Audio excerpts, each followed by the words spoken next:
And the one thing that we don't do, we don't talk about real estate. Mm. We show things like us going on dates, going to church, putting up signs, showings, listings, but we ain't talking about real estate. It's just kind of everyday stuff. And we've realized that people love that.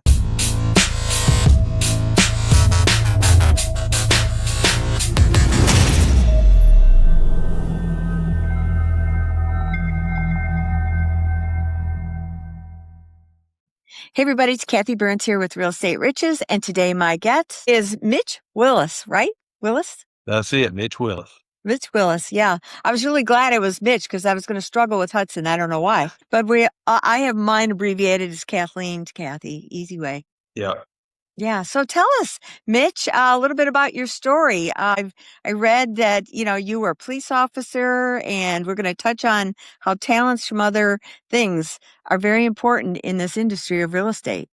Yeah, so I think my story is pretty cool. I was raised in the retail business. My grandparents had a hardware and a grocery store, and that's what I was raised in. I graduated from high school, went on to college, got a degree in criminology, and worked in law enforcement for a while. And then I ended up had an opportunity to buy my grandparents' hardware store. Me and my wife ran it and operated it for probably 8 or 9 years, and finally we had to close it down. The economy caught up with us, and just some things happened. So went back into law enforcement and did that for about 7 years, and was like, I just wanted something that could really, that I could make. The harder I worked, the more money I could make. That's what I was really looking for, and I didn't know what that was.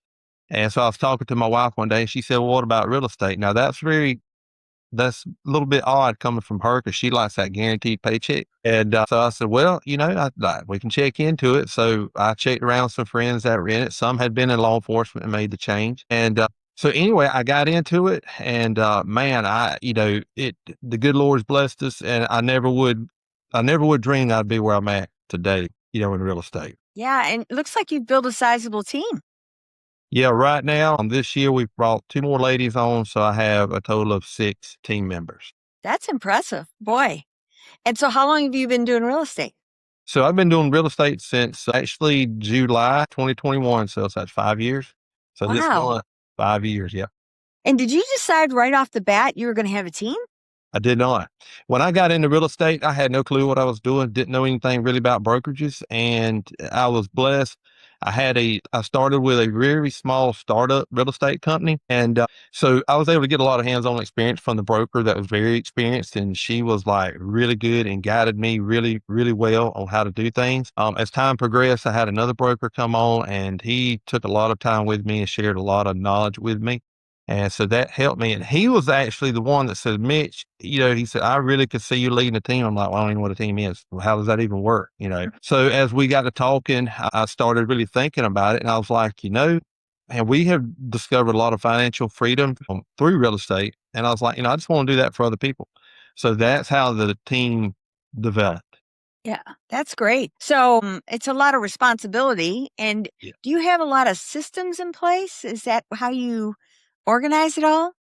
I do have systems in place. To be honest with you, sometimes I feel like I'm flying by the seat of my pants with it, but we are putting systems in place. That's why we started out really small. And that was one of the things I was told by some people that had teams. They were like, some people come in and they just start adding people on, but they don't have systems or plans or nothing in place, and they implode, within a year. He's like, this guy I was talking to, he said, I would start very small. So we did. And I brought one lady on. We did it for about a year. Then kind of as things progressed, other people have come to us. I don't advertise trying to bring anybody on.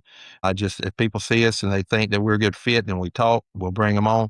But we do put systems in place to help them out. And, we're growing that as we grow the team. And so it's just kind of a slow and steady growth pattern that we have. When I was reviewing, I always check people out before I go. I noticed you have a minimal amount of social media. Tell me about that, because that always intrigues me. I saw your website, very extensive. Yes. Did I see a Facebook? I think I did see a Facebook. Yes. But that was all I saw. Is that all you do? Yeah, so with that, my wife handles all our social media. Now she does TikTok, Instagram. She does have us all on that as well. Okay.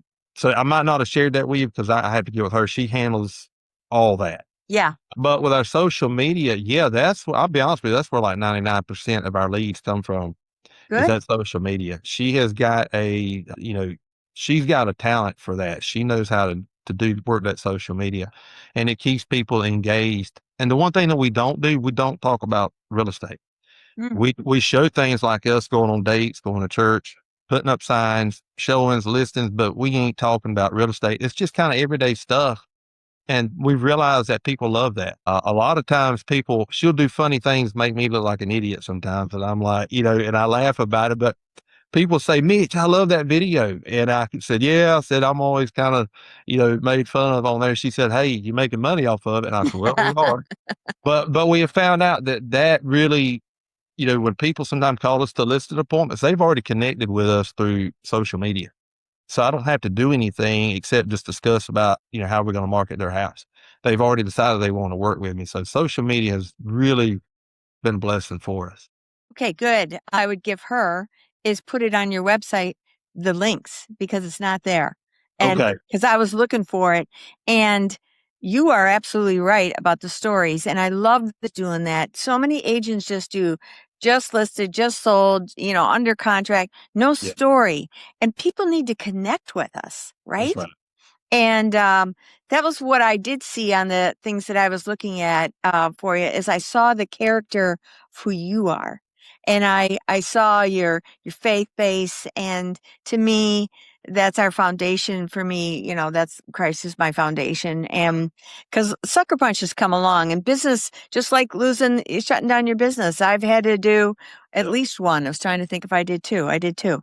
So, but didn't you learn from it? You gathered all kinds of expertise, right? Oh, absolutely. Yeah. Absolutely. When we closed our business down, that was probably one of the lowest points of my life. And, and then here we are, that was in 2014 and here we are 12 years later and it's like it never even happened. Yeah. So I tell everybody, listen, you might get down, but you can get back up. Yes. So yeah, the good Lord's blessed us. Like I said, I have to give him credit. I'm glad you said that because he's our foundation too. And everything we do in this business, we try to make it honor him.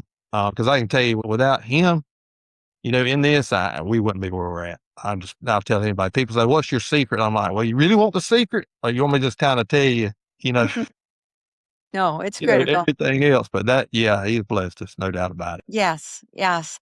I've been doing a series of articles on LinkedIn, and a lot of my stuff has always been around my business.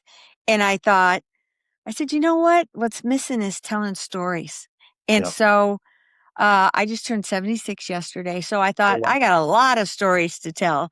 And Yeah. I said, I'm going to start telling them and I'm going to relate them of how they built who I am. Yeah. Because if you know my character, then you can know, like, and trust me. Do I want to do business with you? Exactly. Because for me, I'm stepping more and more out of production. I have chosen clients that I work with locally. I do outgoing referrals around the world, but I'm also looking for agents to join me. Like you're with LPT, I'm with EXP. I look for agents who want to join me around the world. And that is my end game Yeah. for the residual income, which I loved how you had that on your website. I thought that was pretty smart. I thought, I'm going to copy that. And, but the stories like today, my father regrettably committed suicide at 57, but there was a whole story, which had nothing to do with business. And I decided that that was a pretty tender subject. Yeah. And I would tell the story of how the family was affected, how I grew up, how my sisters grew up completely different because they're much younger than me. And the choices that we make in life because of the sucker punches, how do we pick ourselves up or we don't? And that's an important story. And also, so the whole thing was about, you know, you can be chasing success to your detriment Yeah. if you're not paying attention to Yeah. what it truly means. Where Exactly. is your foundation? My father he became Catholic because he was mandated to marry my mother. So, and that was a mandate. And he went to church every Sunday and stuff, but I don't know how much he had it in his heart. Do you know what I mean? Yeah. And Yep. and that's the shame of it all too, to not have it in your heart. Yep. And because it does direct us when we're at our lowest lows, right? Yep. Yeah, you know that I always think of that poem Footsteps, where God was holding you and carrying you through those rough times. Yep. You don't know he's there, but he's That's there. right. Yeah. That's right. Yep. Well, I wanted to talk to you about AI too. Like it says you're willing to adapt to new things, which I figured you were because you joined LPT. Yep. Because a lot of agents struggle joining companies like ours Yep. because they're comfortable, they like that office atmosphere, and they're not adapting to where everything's going. Yeah. Yeah. So with AI, man, I mean, I have definitely embraced it. I know my team has embraced it. Me and Chat GPT, as like we like best buddies. Uh, But yeah, we really embrace, and my wife does too, really embrace like ChatGPT. Now I heard other things like Claude and some other ones out there. I haven't got into all those, but with chat, yeah, I use it for like pulling comps. Now, I give it the data that I want it to have, Yes. and then I let it crunch the numbers and stuff. And there's a lot of times I have to talk to it and say, what about this and that, and if you've been doing it for a while, you already kind of not when you look at a house, you already know pretty much what it's going to comp out at. Now we just got to prove it, Right. and that's where I let chat do that for me. And then we use it for emails, text messages, all that good stuff. The one good thing that I have learned with chat just recently, probably the last month that I've really started working with it, but I've realized that it can access my emails and things like that. So if I'm driving and I see email come up, I can tell it to go ahead and respond and tell it to do this and respond to it. Yeah. And it can do all that. So yeah, we really use that. And like I said, my wife uses a lot of it in her social media. So we rely heavily on that. And I honestly think that any agent that's not embracing AI these days, I think they're getting behind. Really behind. Yeah. Yeah. Now, there is that whole hallucination, if you've heard that term, where you have to be really careful to believe it. You need to find out its sources and are they Yeah, valid sources. exactly. Um, I just taught a class. I'm in a BNI networking group. I don't know if you've heard of it, Business Okay. Network International, where you have one trade. It's only one seat in the chapter. So there's only one realtor, there's only one insurance Uh, person, which is great. And the whole goal is givers gain, biblical, of how can I help you versus how can you help me? yeah. And with no thought of getting something back. Your focus is on the other guy. And if everybody's got their focus on the other guy, we all win. And That's right. so, anyway, on our fifth week in the month, they have a speaker, and they asked me to teach on AI today. And so I did a survey with all the members. There's about 45 of us, and the majority were lean on understanding much about AI. They'd just done a little with ChatGPT. And so I thought, I'm going to teach them how to have the AI brain and how to create their own AI brain, how to do it using the app in addition to the computer, like working in harmony, and also just some insights about the different platforms and how you can take that AI brain that you develop from that, which is just basically a PDF. That you can Yeah. put it and where to put it on the different platforms, including Claude. And I just talked about Gemini and Claude and ChatGPT. Yeah. And, and a lot of people say, which one's better, ChatGPT or Claude? Well, the reality is they're both competing against each other. So when one does something, the other one brings it up. So Yeah. just probably stay the course. But I use Claude a lot. Yeah. Well, that's one of the main ones I've heard is Claude. And, but I just kind of started with chat. So I've just kind of stuck with that. Sure. But if I ever see, hey, I might need to go in this direction, that's one thing I don't have an issue with is pivoting on a dime. Okay, we're going to this, this ain't working. Let's go in this direction. Yeah. You know, yeah. Well, you're adaptable, and that's so important today. And I wrote that down. Growth happens when you get comfortable being uncomfortable, and I absolutely love that. Yeah. Because so many people are uncomfortably comfortable, meaning they're just the opposite. Yeah. They're just staying in an uncomfortable situation because they're comfortable and they don't want to get out of that situation. It's too uncomfortable to go to a new company, Exactly. which, be brave, people. So, Yeah, willing to adapt to new things and consistency. I really love that too. I am extremely consistent. Tell me yeah. your story. Yeah, so I think consistency is a big thing. It's doing the same thing or the right thing every day, and that gets you where, I feel like that's got me where I am today. Just being consistent with my customers, the way I treat my customers. The simple things like when I go under contract, I send out letters to everybody. And sometimes like, well, this one I don't really need to do that for because I'm like, you know what? Nope. Everybody's the same. Stay the course, do the same thing every time. And long as it's the right thing, your business will grow. So consistency is a big thing in real estate. I agree. So Yeah. big. Yeah. I started doing these podcasts. Well, before the podcast came out, when we had COVID hit, I'm like, well, I'm not going to be invisible. I need to figure this out. And so I immediately got on it. I wasn't using Zoom at the time. I forget which one I had, but at Facebook, everybody was online. So I had a captive audience and I'm like, well, I'm going to get on here and you could do it so you could go live on this one platform. I wish I could remember what it was. You could go live on the platform and go into all these different Facebook groups and you could market what you were going to talk about ahead of time to all those groups. And then when it went live, boom, it just opened up with whoever your guest was. Yeah. And so I decided that from 4 to 4:30, Monday through Friday, we were going to talk about what are we going to do? What are we going to do? And I had the lender on there. I had the inspectors on there. I had people, all kinds of different trades that were on there. And we'd talk about, well, here's an idea of how we can, like I had people under contract and how do we take it to the end?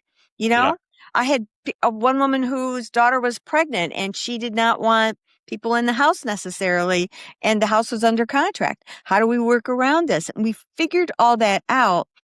And I was on a team at the time myself. And the team lead said, Kathy, this is how you stay visible in times when everybody else is shrinking and getting out of the business because they don't know what to do. And I said, well, I just couldn't sit still. First of all, I don't.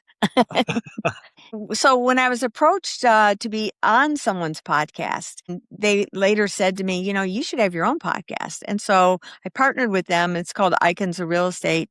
And I think this is almost 200th episode.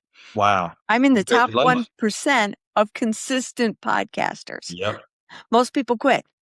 Yep. Well, I love it. And I love talking to people and I love learning from people. And I want realtors to be able to learn lots of different tips because when I started out, which was in 2006, nobody shared nothing, Yeah. nothing. And it was very challenging. And in 2006, that was the year before it all crashed. And when it crashed, I was like, somebody needs to help me. I got to figure this out. And so you That's do. right. And I think that's the biggest thing is realtors, I believe that successful realtors share their stories, share what they're doing right because they're not working from a scarcity mindset. Right. I have other realtors that it benefits me none. I say it benefits me none because I'm not tied to them, but they'll call me up asking for advice and I'll tell them, hey, this is what I'm doing. This is what I can, this is what's working because I want them to succeed. And, and I've always found when you help everybody else, it just circles back to you. I believe You it. just can't work out of that scarcity mindset. I'm just going to keep all this information to myself because you're not helping anybody. Yeah, So totally agree with that. Totally agree with that. It's that whole giver's gain mindset, right? exactly, Yeah. exactly.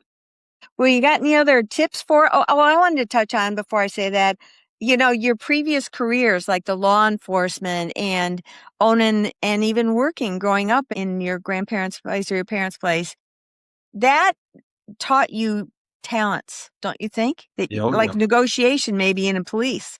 yeah. Talk to us about that.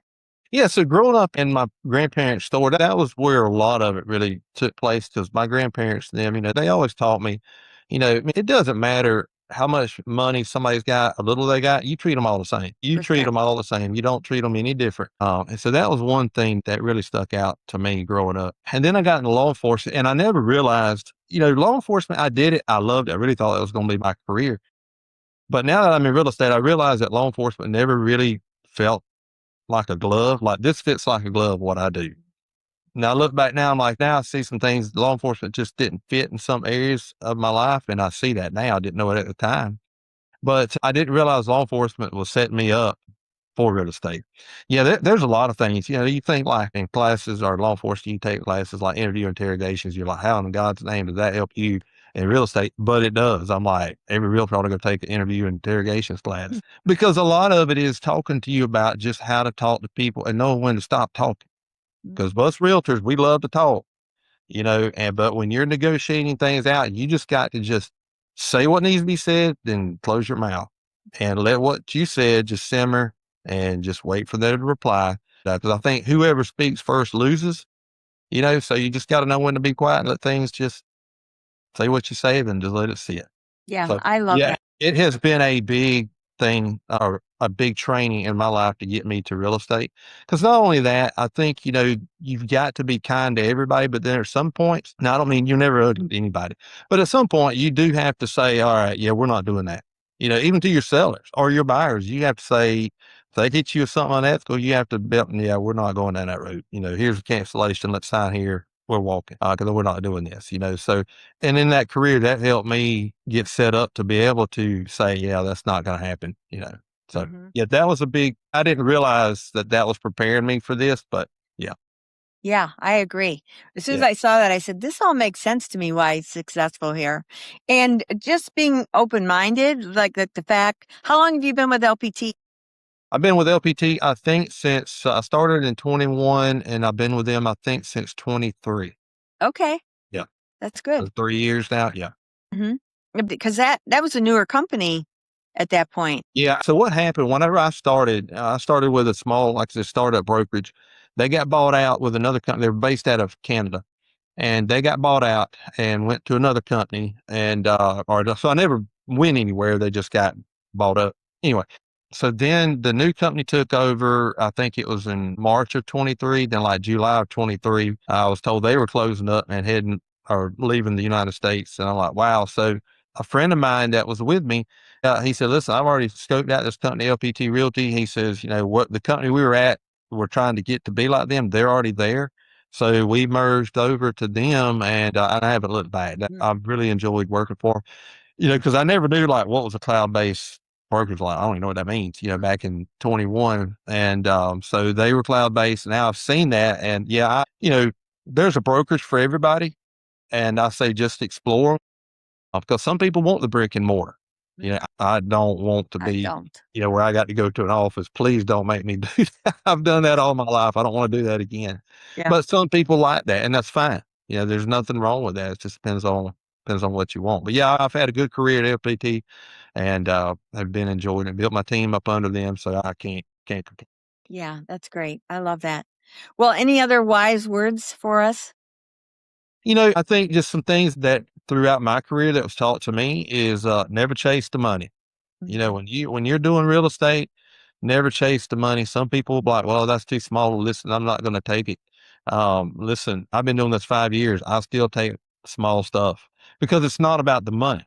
It's about helping people. And I have found out the more you help people, the more it comes back to you because then those people love you and those people are going to recommend you to friends that have money or that've got large properties.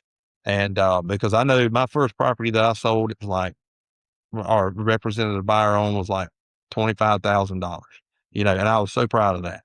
But I still help people with less properties than that just because I want to help them.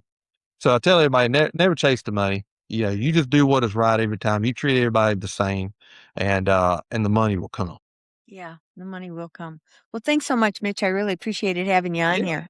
Thank you for having me. I really enjoyed it. All right, everybody, that's another wrap for Real Estate Riches. And I hope you will subscribe and share this with your friends, especially your real estate friends, because it's chock full of great information on here. So we'll see you on the next one.